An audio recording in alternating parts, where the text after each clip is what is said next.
ठीक है। ठीक है।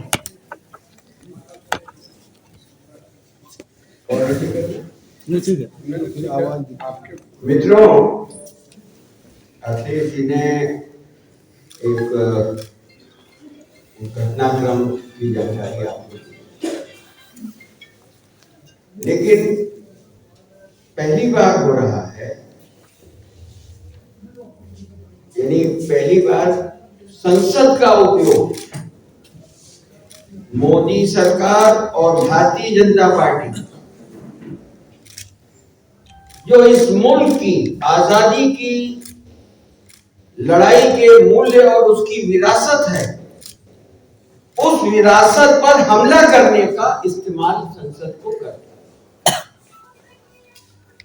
अंबेडकर साहब का तो अभी मसला आया, लेकिन मैं याद दिलाना चाहता हूं कि किस तरह महात्मा गांधी, किस तरह से पंडित जवाहरलाल नेहरू, किस तरह सरदार पटेल, ये जो हमारे पुरखे थे आजादी की लड़ाई के और इस मुल्क के, उनके ऊपर लगातार हमला करने का संसद का इस्तेमाल मोदी सरकार कर रही है। अब ये जो घटना है, ये घटना यानी आप मना रहे हैं संविधान का 75वां वर्ष, एक गर्व का विषय था। और ये संविधान कैसे निकला? ये लंबी जो आजादी की लड़ाई थी, उसकी जो कुर्बानी थी, उसकी निरंतरता थी, उस लड़ाई के विजय के रूप में ये अमृत निकला, जिसको संविधान कहते हैं, जिससे इस मुल्क के गरीब लोगों को अधिकार प्राप्त होता है, न्याय प्राप्त होता है, समता प्राप्त होती है। और उस लड़ाई की, आजादी की लड़ाई का जो मुख्य था वो लोकतंत्र, जमहूरियत था। तो चूंकि भारतीय जनता पार्टी और मोदी सरकार लगातार संविधान पर हमला कर रही है, और अब वो हमले का इस्तेमाल संसद के रूप में कर रहे हैं। एक एंगल की तरफ मैं ले जाना चाहता हूं। मैं क्यों कह रहा हूं सुनियोजित तरीके से यह काम हो रहा है कि लोकसभा में प्रधानमंत्री जी ने जवाब दिया था, जो 2 दिन का बहस थी उसकी। कायदे से राज्यसभा में प्रधानमंत्री जी को आना चाहिए था, यही परंपरा है। प्रधानमंत्री जी अगर नहीं आते तो वहां सदन के नेता कौन है? जेपी नड्डा।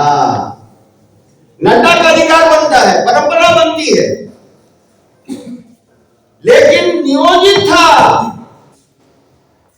कि हमको संविधान के इस 75वें वर्ष में जो पूरा संसद बना रहा है, वो एक पार्टी का नहीं है। संविधान इस मुल्क का है, मुल्क को एक साथ बनाना था। उसका इस्तेमाल अमित शाह जी को भेज के और गाली दिलवा कर ये किया।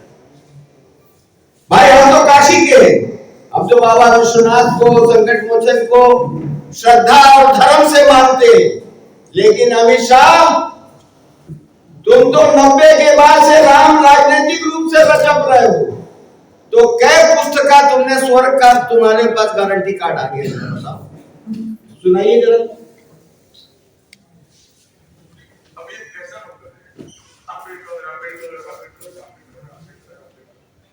इतना नाम अगर भगवान का लेते तो 7 जन्मों तक स्वर्ग मिलता है। तो हम ये पूछना चाहते हैं कि अमित शाह जी को कितने पुस्तक का गारंटी कार्ड मिल गया, क्योंकि वो भी भगवान राम का राजनीतिक नाम ले रहे हैं। और ये सवाल खाली अंबेडकर साहब का नहीं है, डॉक्टर राजेंद्र प्रसाद जी उसके अध्यक्ष थे संविधान सभा के, ड्राफ्टिंग कमेटी के जो अध्यक्ष थे बाबा साहब अंबेडकर साहब।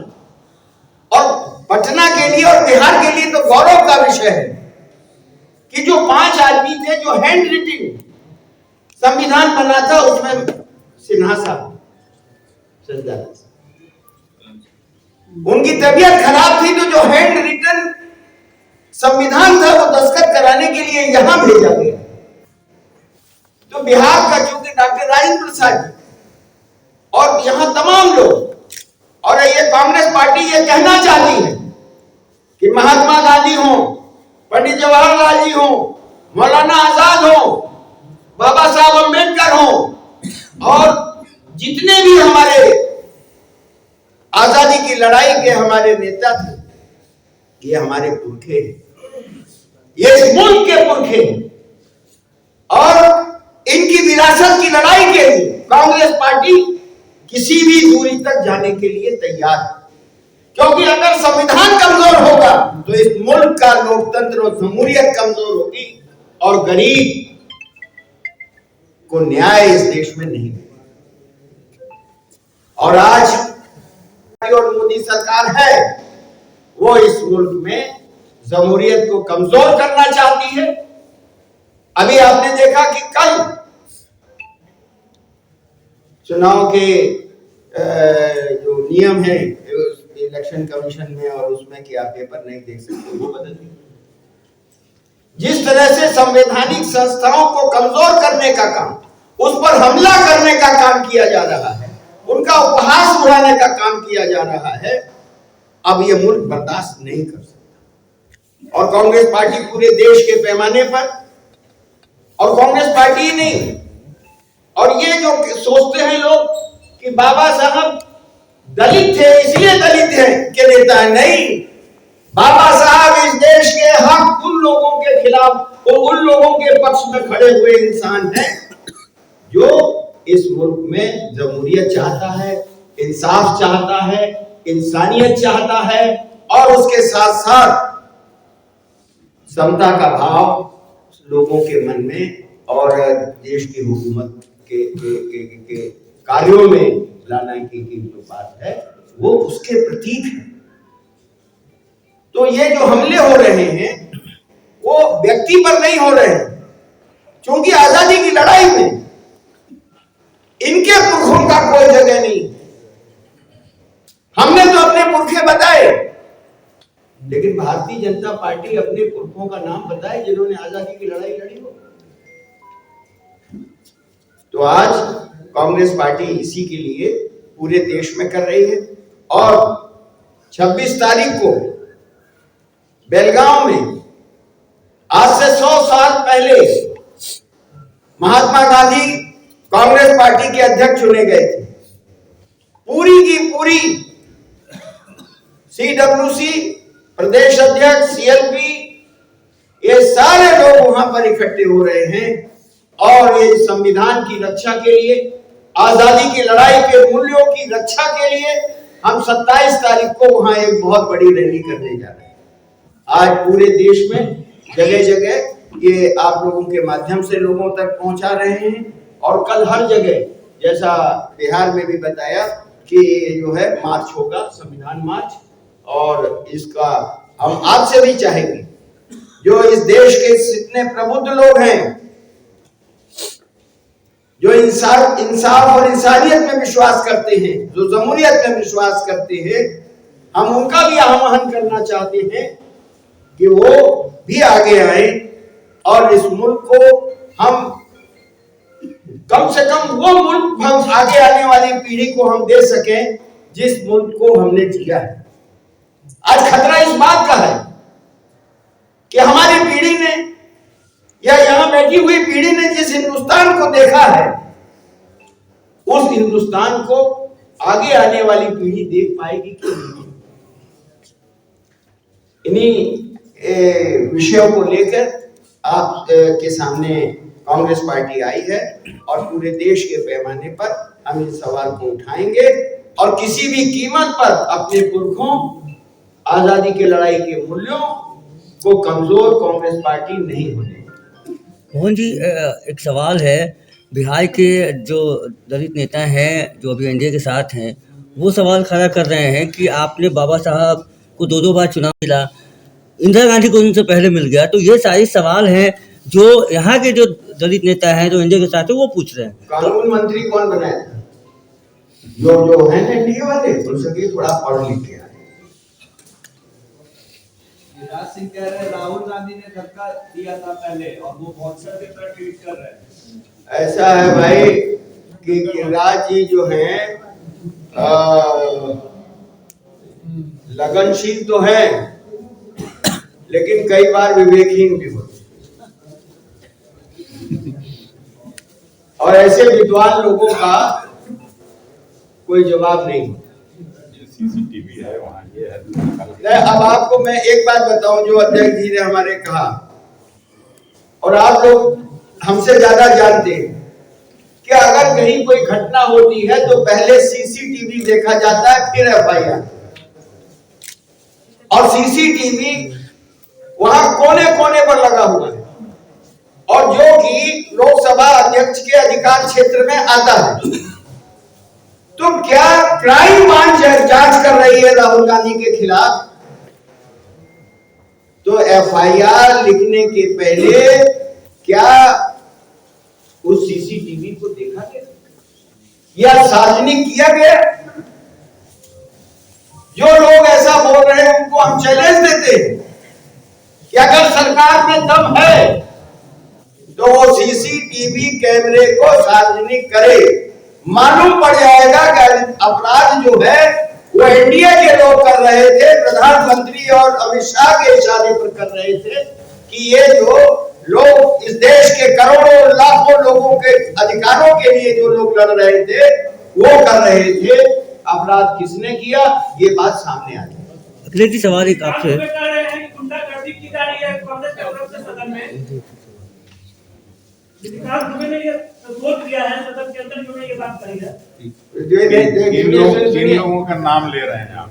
सुनिए, ऐसा है कि जो खुद करने वाले लोग हैं वो दूसरों पर कम से कम न कहें। अखिलेश जी क्या एक ही द्वार था वहां पे जाने के लिए जहां पे धक्का मुक्की हो रही थी, कोई और द्वार था? विकल्प आप चुन सकते थे। द्वार से ही सभी सांसद जाते हैं, बाकी प्रधानमंत्री जी के लिए अलग द्वार है, सब स्पीकर साहब के लिए अलग द्वार है, और जो हम लोगों के चेयरमैन साहब होते हैं उपराष्ट्रपति जी, उनके लिए उसी द्वार से सब लोग जाते हैं। और पहली बार वहां नहीं हुआ, वहां हम लोग भी प्रोटेस्ट करते थे, लेकिन जब बीजेपी के सांसद आते थे तो उनको रास्ता देते थे, वो लोग चले जाते थे। हमको कोई बता देना कि देश के इतिहास में ऐसा कब हुआ कि संसद को रोकने का काम ट्रेजरी बेंच के लोग करते हैं। तो उनकी जिम्मेवारी है कि वो संसद चलाएं। जब कभी संसद सत्र शुरू होता था तो देश की जनता अपेक्षा करती थी कि महंगाई कम हो जाएगी, बेरोजगारी दूर करने का कोई पॉलिसी बन जाएगा, कुछ न कुछ वहां से सॉल्यूशन निकलेगा जनता के सवालों का, और पूरा का पूरा संसद सत्र स्वाहा हो जाएगा। हाँ बोलिए। ट्रेजरी बेंच के लोग, भारतीय जनता पार्टी के लोगों के द्वारा संसद सत्र नहीं चलने दिया गया। जो क्वेश्चन आवर है, जो जीरो आवर है, जो संसद सदस्य पूछते हैं उसको भी नहीं पूछने नहीं। और देखिए, ऐसा कभी बता दीजिए ना आप ही। संसदीय लोकतंत्र में सत्ताधारी दल का ये वो बनता है कि जिम्मेदारी बनती है कि वो विपक्ष को साथ बैठे, अध्यक्ष बैठाए और इस जबकि अब की बात तो कांग्रेस बराबर कहती रही कि हम चाहते हैं कि संसद चले, क्योंकि वो अडानी का मसला था। अडानी के ऊपर अमेरिका में कोई केस इस तरह का हुआ था, तो ऐसी स्थिति में वो चाहते नहीं थे कि संसद चले, और जबकि विपक्ष चाहता था कि संसद चले और बहस हो। और जब देखिए ये संसद की गरिमा को भी लगातार मोदी सरकार गिरा रही, सवाल ही नहीं उठ रहे।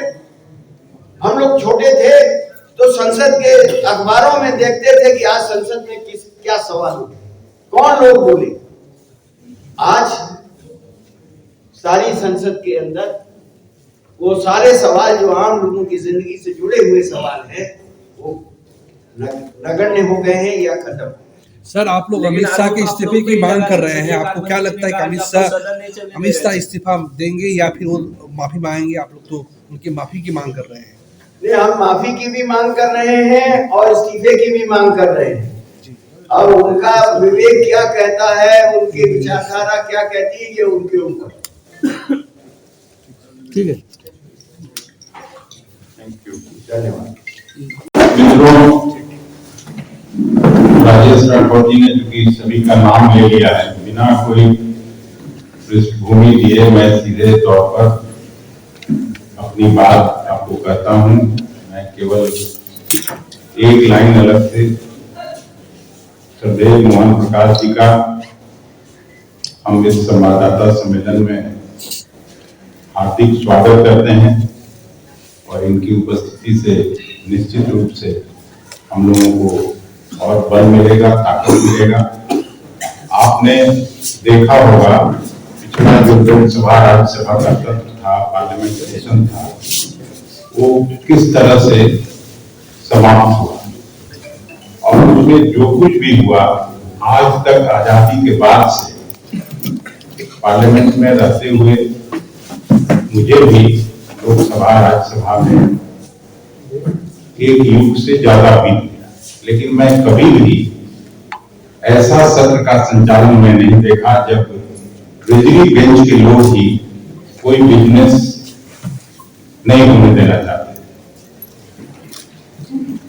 संविधान पर 75 साल बीतने जो अमृत काल के रूप में सरकार बना रही थी, उस पे 2 दिन का चर्चा जरूर हुआ, लेकिन राज्यसभा में जैसे ही गृह मंत्री जी का भाषण हुआ और जिस तरह से अपमानित करने का काम उन्होंने अम्बेडकर जी के बारे में बोल के किया, उसके बाद स्वाभाविक था पूरे देश में गुस्सा और आक्रोश हो।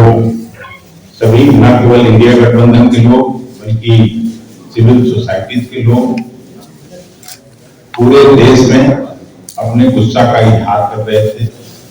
कांग्रेस पार्टी ने मल्लिकार्जुन खड़गे साहब, श्रीमती प्रियंका गांधी, राहुल गांधी सहित हम सभी इंडिया गठबंधन के लोकसभा और राज्यसभा के सदस्य दूसरे दिन अम्बेडकर जी की मूर्ति से शांति मार्च और शांतिपूर्वक प्रोटेस्ट कर रहे थे। जब 11 बजने को हुआ तो सभी लोग जो मुख्य द्वार है संसद का, वहां हम लोग पहुंचते हैं। जो भी लोकसभा के सदस्य थे वो लोकसभा में पहुंच जाना चाहते थे, जो राज्यसभा के सदस्य थे वो राज्यसभा में जाना चाहते थे, लेकिन एक राजनीतिक साजिश के तहत पहली बार मक्कर द्वार पर भारतीय जनता पार्टी के सभी सांसद वहां रोकने के लिए हम लोग को खड़े हो गए। उस शांतिपूर्वक प्रोटेस्ट को रोकने के लिए, और उसमें अभी जो दिखाया गया वहां हर जगह कैमरा लगा रहता है।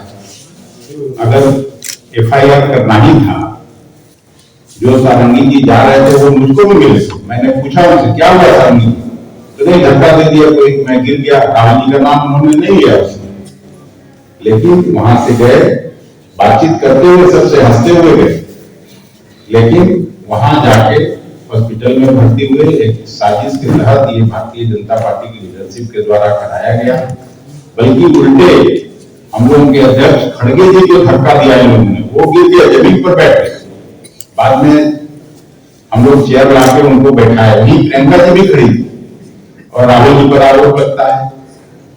तो ये लोग लोकतंत्र विरोधी हैं, संविधान विरोधी तो है ही शुरू से ही।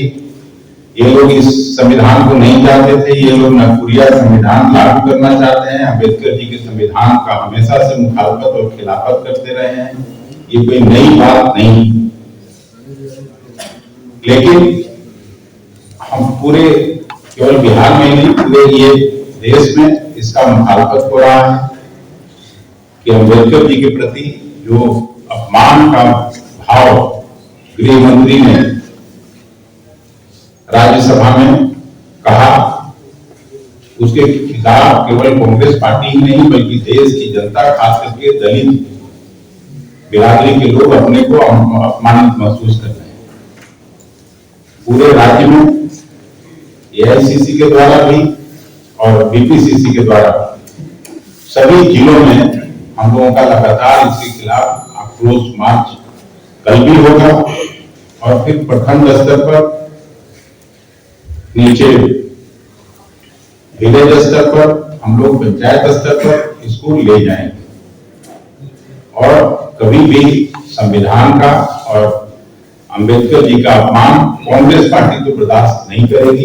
इंडिया गठबंधन की भी सभी पार्टियां, सभी लोग, हम लोग इस बात का मुखालफत करेंगे। हम इस पर ज्यादा कुछ और नहीं करना चाहते हैं। सीधे तौर पर हम आदरणीय अपने प्रभारी मोहन प्रकाश जी से आग्रह पूर्वक विनती करते हैं कि वो आके अपनी बात, अपनी भाव प्रदर्शित करें। ऐसे ही तमाम बड़ी खबरों के लिए बने रहे BMW न्यूज बिहार के साथ। खबर अच्छी लगे तो लाइक, शेयर और सब्सक्राइब करें। धन्यवाद। मंदिर संस्थान के साथ बनाए अपना भविष्य। रेगुलर और प्रोफेशनल कोर्सेज, सेकेंडरी और senior secondary courses, law, teachers training courses, pharmacy and nursing के साथ पैरामेडिकल में डायरेक्ट एडमिशन पाए। वेबसाइट विजिट करें या दिए गए नंबर पर कॉल करें। हमारा पता है गुरुकुल शिक्षा मंदिर संस्थान, कल्याण चौक, DS कॉलेज रोड, कटिहार। हमारा वीडियो अगर आपको अच्छा लगा हो तो आप हमारे वीडियो को लाइक करें, शेयर करें और हमारे चैनल को सब्सक्राइब जरूर करें।